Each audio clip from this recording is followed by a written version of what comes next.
नमस्कार. पत्रकार हेमंत जोशी तुमचं मनापासून स्वागत करतो आणि एका धक्कादायक वृत्तानं माझ्या या बोलण्याची सुरुवात करतो. एखाद्या मंदिरात पूजा आटोपल्यानंतर, आरती आटोपल्यानंतर पुजारी जेव्हा खिरापत वाटायला सुरुवात करतो तेव्हा बालकांपासून तर वृद्धांपर्यंत महिला, तरुण सारेच प्रसाद घेण्यासाठी दाटीवाटी करतात, रेटारेटी करतात. जो तो आपापला हात पुढे करतो किंवा नळावर पाणी भरण्यासाठी जमलेल्या बायका आपापल्या बादल्या पुढे नेण्यासाठी एकमेकींशी भांडण उकळून काढतात, वादावादी घालतात, मारामाऱ्या करतात, वाटेल ते एकमेकांशी अद्वा बोलतात आणि काही करून आपापल्या बादल्या पुढे नेण्यासाठी त्या जोमानं प्रयत्न करतात. नेमकं हे असंच वातावरण आपल्या या राज्यातल्या काँग्रेसमध्ये, तेही या कोपऱ्यापासून त्या कोपऱ्यापर्यंत या दिवसात निर्माण झालेलं आहे. नेमक्या संधीची राज्यातल्या काँग्रेसमधले कार्यकर्ते, नेते, आमदार सारेच वाट पाहत होते. नेमकी संधी केव्हा चालून येईल त्या संधीचा ते शोध घेत होते. आणि अलीकडे पार पडलेल्या इतर 5 राज्यातल्या निवडणुका आणि त्यात प्रभावी ठरलेलं हिंदू नेतृत्व, ते सारं वातावरण बघून ते निकाल बाहेर आल्यानंतर पुन्हा एकदा राज्यातल्या काँग्रेस कार्यकर्त्यांची, नेत्यांची, आमदारांची धावपळ सुरू झालेली आहे. आणि आता कोणत्याही क्षणी राज्यातल्या कानाकोपऱ्यातले नेते, आमदार, कार्यकर्ते भारतीय जनता पक्षामध्ये 100% सामील होणार आहेत. आणि त्यानंतरच राज्य मंत्रिमंडळाचा विस्तार होईल. अर्थात हा विस्तार हिवाळी अधिवेशनादरम्यान होण्याची दाट शक्यता आहे. आणि तो तसा झाला तर त्यात काही आश्चर्य वाटून घेऊ नका. तुम्हाला माहिती आहे की नागपूर अधिवेशन म्हटलं की कायमस्वरूपी राजकीय उलथापालथी आजपर्यंत आपण अनेकदा बघितल्या आहेत आणि नेमक्या त्या यावेळी देखील घडणार आहेत. राज्य मंत्रिमंडळ विस्तारात काँग्रेसमधल्या किमान 10 आमदारांचा समावेश असेल. विशेष म्हणजे यावेळी मंत्रिमंडळ विस्तारात अगदी 100% राज्यातल्या महिला आमदारांना मोठ्या प्रमाणात शपथ देण्यात येईल. मंत्री म्हणून त्यांचा त्यात समावेश असेल. मित्रांनो, या खळबळजनक वृत्तात नक्की 100% बदल होणार नाही. संघ ते भाजपा असा प्रवास करणारे, थोडक्यात काय तर जे मूळ संघाचे स्वयंसेवक असतात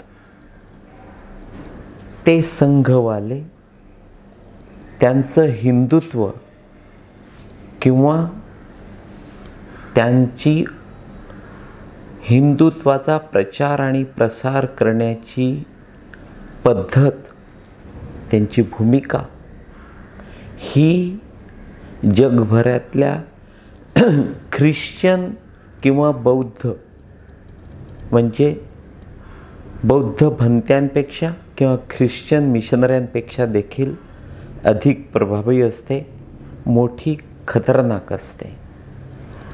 मित्रांनो, ख्रिश्चन किंवा बौद्ध धर्म याचा जगभर प्रसार करणे किंवा धर्मांतर घडवून आणणे हे तेवढं कठीण नव्हतं. परंतु हिंदुत्व मानणारा केवळ हिंदुस्थान आणि या मूठभर हिंदूंनी त्यातल्याही अतिशय कमी प्रमाणात जे संघ किंवा भाजपमध्ये होते असे स्वयंसेवक किंवा कार्यकर्ते, थोडक्यात काय तर मुठभर हिंदूवाद्यांनी, कडव्या हिंदूंनी या संघ आणि भाजपच्या माध्यमातून जगभर अलीकडे आपल्या धर्माचा प्रभाव टाकण्याची सुरुवात केलेली आहे. त्यामुळे उद्या जर जगभर हिंदूंची लाट आली किंवा हिंदूंनी धर्मांतर घडवून अनेकांना आपल्या धर्मात घेतलं तर ती माझी पक्की माहिती होती, हे तुम्ही लक्षात ठेवा. राज्यात जो बदल घडणार आहे म्हणजे काँग्रेसमधून जे बहुसंख्य असंख्य अनेक कार्यकर्ते, नेते, आमदार भारतीय जनता पक्षात येणार आहेत, त्यात ते त्यांच्या नेतृत्वाला कंटाळले आहेत, त्यांना उबग आलं आहे.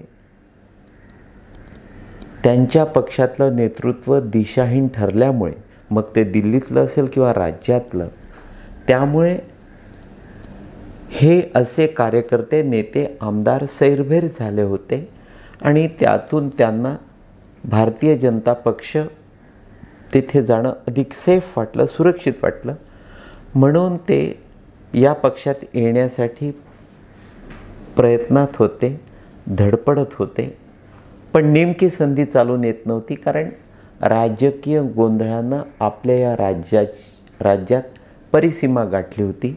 पण आता इतर राज्यातल्या विधानसभा निवडणुका आणि त्यात मोदी आणि भारतीय जनता पक्षाला मिळालेलं यश, त्यामुळे पुन्हा एकदा या पक्षप्रवेशाची, पक्षांतराची लाट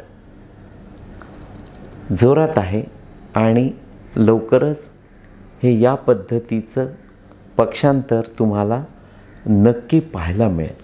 अत्यंत महत्त्वाचा मुद्दा असा की राज्यातल्या काँग्रेसमध्ये देखील तुम्हाला माहिती आहे की त्यात देखील हिंदूंचा मोठ्या प्रमाणावर भरणा आहे आणि या काँग्रेसमधले जे बहुसंख्य हिंदू आहेत त्यांना नक्कीच हिंदुत्वाविषयी प्रेम आहे, आस्था आहे, आदर आहे, कारण ते हिंदू आहेत.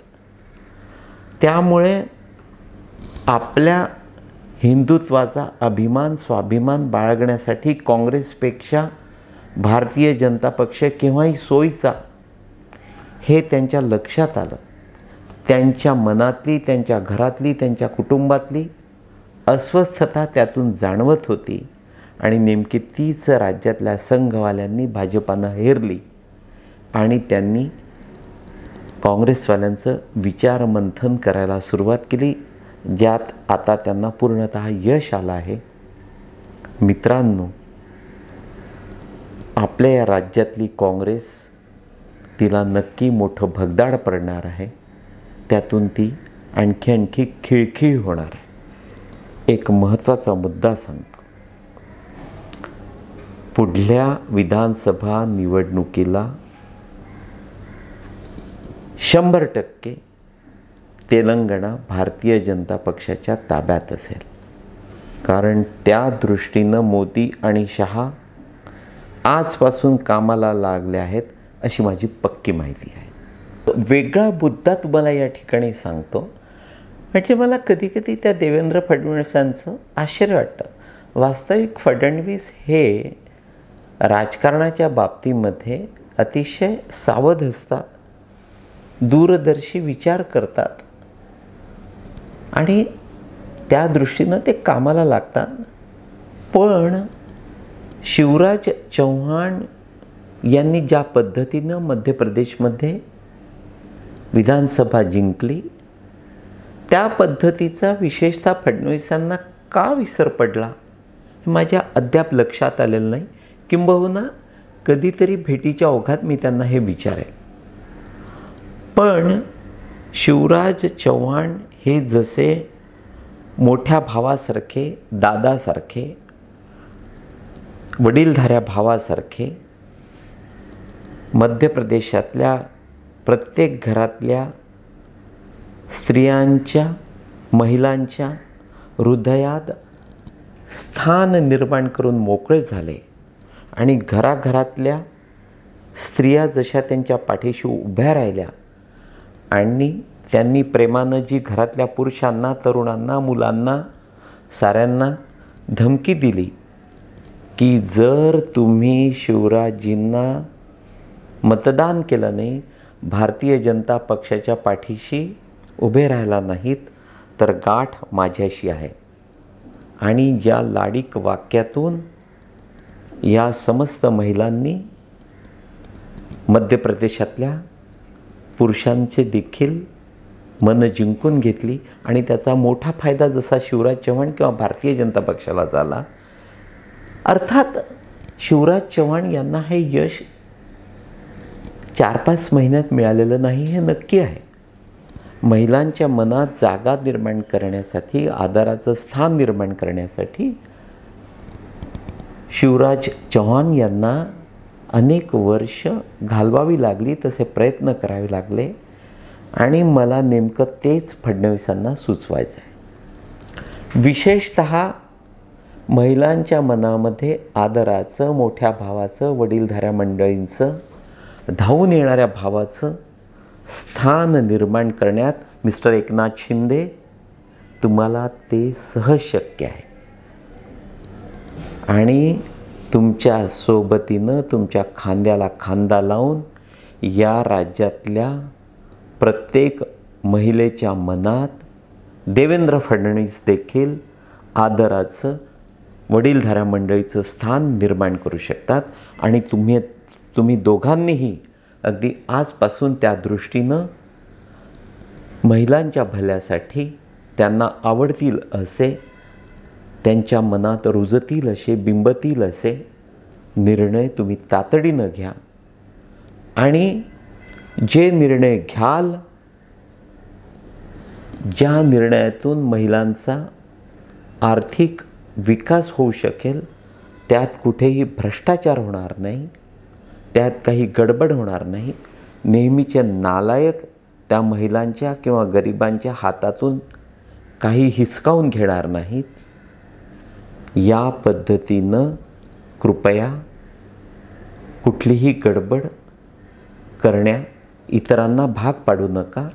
आता तुम्ही आणि फडणवीसांनी आणि अर्थात अजित पवारांनी देखील कायम नक्कीच सावध भूमिका घ्यायला पाहिजे. महिलांच्या भल्यासाठी अर्थातच मंत्रिमंडळ विस्तारात त्यांना मोठ्या प्रमाणावर स्थान देणं गरजेचं आहे आणि ते तुम्ही देणार आहे ही माझी पक्की माहिती आहे. पण शिवराज चव्हाण पद्धतीनं कामाला लागा, त्यात तुमचा फायदा आहे आणि तुमचं नेतृत्व त्यातून आणखी भरभराट होईल आणि एका वेगळ्या स्थानावर तुम्ही दोघंही जाऊन बसाल. तूर्त एवढंच मित्रांनो, नमस्कार.